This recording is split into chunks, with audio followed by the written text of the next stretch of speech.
رمضان کریم رمضان کریم۔ ایک سوال انہوں نے یہ پوچھا ہے کہ کون سے کام بھولے سے ہو جائیں تو روزہ نہیں ٹوٹتا؟ تقریباً جتنے بھی مبطلات روزہ ہیں ان سب میں یہ شرط ہے کہ ان کو عالماً و عامداً جانتے ہوئے انجام دیا جائے تو وہ روزے کو باطل کرتے ہیں۔ کسی کو یاد ہی نہیں تھا میں روزے سے ہوں، اس نے اٹھ کے ناشتہ کر لیا، اصلا پورا فل فلیج ناشتہ، اس کو یاد ہی نہیں تھا میں روزے سے ہوں۔ ہوتے ہیں ایسے لوگ۔ اچھا میں آپ کو ایک اور بات بتاؤں، ہم لوگوں کی ایک مشکل ہے، ہم کہتے ہیں اگر ہمیں نہیں مل رہا تو کسی اور کو کیوں ملے، لہذا اگر ہمارے سامنے کوئی ناشتہ کر رہا ہو تو ہم فوراً پیچھ میں کودیں گے، تو تمہارا روزہ نہیں ہے کیا؟ اصلا آپ کو کس نے کہا کہ اس کا ناشتہ خراب کریں؟ مگر آپ کا کیا خیال ہے، اس ناشتے سے اس کا روزہ باطل ہوگا؟ نہیں ہوگا نا، تو پھر کیوں بول رہی ہیں اس کو؟ جی اس کا کیوں ہوگا؟ اس کا نہ کھانے، اس کو کھانے سے تو ہو نہیں رہا، اس کا نہ کھانے سے کیسے ہوگا؟ یہ کون سا نہیں۔ لہذا میں آپ کی خدمت میں عرض کروں کہ آپ یہ زحمت نہ کیا کریں، کوئی کھا رہا ہے چپکے سے کھانے دیں اس کو۔ دیکھیں دو صورتیں ہیں، یا وہ جان بوجھ کے کھا رہا ہے درست، یا وہ بھولے سے کھا رہا ہے۔ حالانکہ جان بوجھ کے کھائے گا تو ٹیبل پہ بیٹھ کے نہیں کھائے گا، یا تو روزہ رکھا ہوا ہی نہیں ہوگا اس لیے کھا رہا ہوگا، اور آپ کو بھی پتہ ہوگا کہ مسجد ہوتے ہیں بہت سارے شوہر حضرات نہیں رکھتے ہیں، یا گھر کے مرد نہیں رکھتے ہیں جن کے تھوڑا ہارڈ ورکنگ ٹائپ کے کام ہیں جن کے، آپ کو پتہ اس نے نہیں رکھا ہوا روزہ، اور آپ کے بولنے سے اس نے رکھنا بھی نہیں ہے، تو بھی بولنے کا فائدہ نہیں ہے۔ اور اگر بھولے سے کھا رہا ہے تو اگر آپ کو نہیں مل رہا تو اس کو کھانے دیں۔ یہ کیا بات ہوئی کہ اگر آپ کو نہیں مل رہا تو کسی کو بھی نہ ملے؟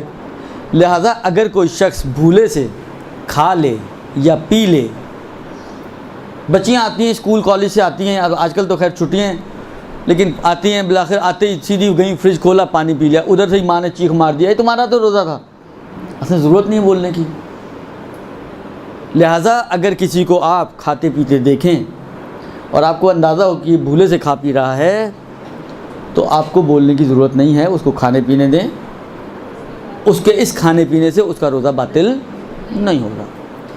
یہی کام باقی مبطلات روزہ کا ہے۔ جب تک کہ آپ جان بوجھ کر ان کاموں کو انجام نہ دیں، یعنی آپ کو یہ بھی پتہ ہو کہ آپ روزے سے ہیں، کیونکہ ایک بحث آتی ہے وہ قضاء اور کفارے کے باب میں آتی ہے، لیکن میں اس کو بھی نہیں چھیڑنا چاہ رہا کیونکہ ابھی صرف انہوں نے پوچھا کن سے روزہ باطل نہیں ہوتا، تو میں اتنا ہی جواب دینا چاہ رہا ہوں، اور وہ یہی ہے کہ آپ جانتے بوجھتے اور اختیاری حالت میں جب کسی کام کو انجام دیتے ہیں تو وہ ہے جو روزے کو باطل کرتا ہے۔ آپ جا کے مسئلے پڑھیے گا، سر پانی میں ڈبونا، اس میں بھی یہ شرط انہوں نے یعنی تقریباً ہر جگہ بیان کی ہے۔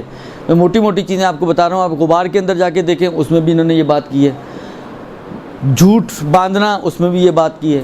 تو ہر جگہ پہ یہ ایک شرط انہوں نے لگائی ہے کہ عالماً و عامداً اگر کوئی شخص اس مبطل کو انجام دے تو اس کا روزہ باطل ہوتا ہے۔ اگر عالماً و عامداً نہیں ہے، بھولا ہوا ہے، غافل ہے، اس کے ذہن میں ہی نہیں تھا کہ آج روزہ ہے اور وہ کھا پی رہا ہے، روزہ رکھ کے بھول گیا ہے، اور پھر مثلا کھانا کھا لیا اس نے، پانی پی لیا، چائے بنائی، اس کے سر میں درد شروع ہوا، اس نے کہا یار آج صبح سے چائے نہیں پی، گیا جا کے چائے بنائی اور چائے پی رہے۔ اب آپ کو دیکھیں اور آگے گزر جائیں، بس یہی کر سکتے ہیں آپ، اس کے علاوہ کوئی کام آپ انجام نہ دیں۔ یہ ہو گیا جناب علی پہلا سوال۔ دوسرا سوال ان کا یہ ہے کہ غسل کا طریقہ صحیح نہیں تھا، سابقہ نمازوں اور روزوں کا کیا حکم ہوگا؟ دیکھیں اگر تو جاہل قاصر ہے، آپ کو معلوم ہے کہ جاہل دو طرح کے ہیں۔ اچھا جاہل یہ عربی والا جاہل، یہ اردو والا جاہل نہیں بولا جا رہا آپ لوگوں کو، گھبرائیے گا نہیں، خیر معنی دونوں میں ایک ہوتا ہے لیکن اردو میں تھوڑا سا ذرا سخت ہو گیا کام۔ جاہل یعنی نہ جاننے والا، جس کو مسئلہ نہیں معلوم، مطلب انہوں نے کہا نا غسل کا طریقہ نہیں آتا تھا، مجھے غسل کا طریقہ نہیں آتا تھا، میں اپنے حساب سے مثلا اپنے نہانے کو ہی غسل سمجھتا تھا۔ ایک تو یہ بھی انہوں نے کہا ہے، میں آپ کی خدمت میں، مجھے یاد نہیں ہے کہ ایک بات انہوں نے یہ بھی کہی ہے کہ اگر کوئی شخص ایک سوال پوچھا گیا، آغا سیستانی کی سائٹ پہ موجود ہے یہ سوال، کہ اگر کوئی شخص جو ہے وہ غسل کا طریقہ اس کو نہیں پتہ تھا اور وہ غسل کرتا رہے تو اس کا یہ نمازوں روزوں کا کیا حکم ہے؟ تو انہوں نے یہ بات کہی ہے وہاں پر کہ اگر وہ دیکھیں بعض اوقات اتفاقات ہوتے ہیں نا، جو اس کا نہانے کا اسٹائل تھا اتفاق سے وہ ویسا ہی تھا جو غسل کا اسٹائل ہے، کیونکہ غسل کے میں اور نہانے میں کوئی بہت زیادہ عام طور پر جب انسان نہانا شروع کرتا ہے تو کہاں سے شروع کرتا ہے؟ خود سر سے ہی شروع کرتا ہے نا۔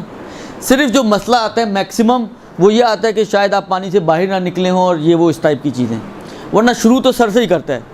اور جو نہاتے ہیں جس طریقے سے ہم لوگ خاص طور پہ نہاتے ہیں، تو یہ بھی آپ تصور کرنا ذرا مشکل کام ہے کہ آپ کہیں کہ جی آدھا بدن یا کچھ بدن کا حصہ خشک رہ گیا ہو۔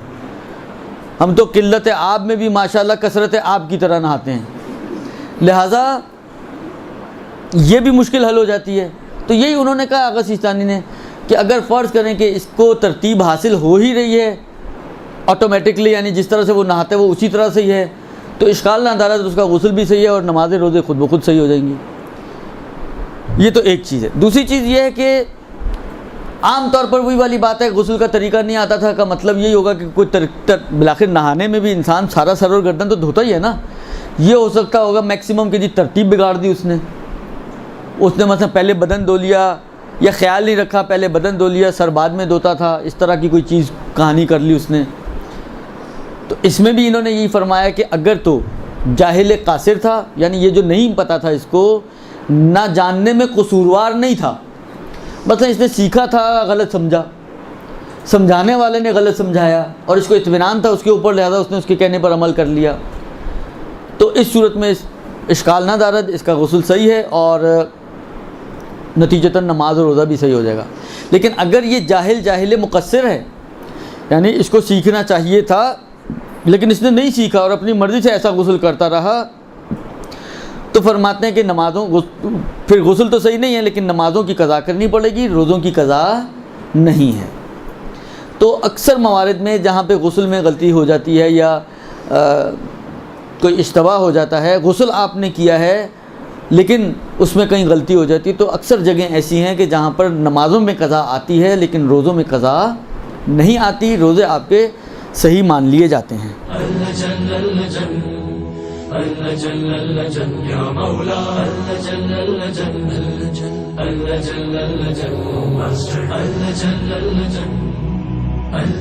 يا صاحب السماء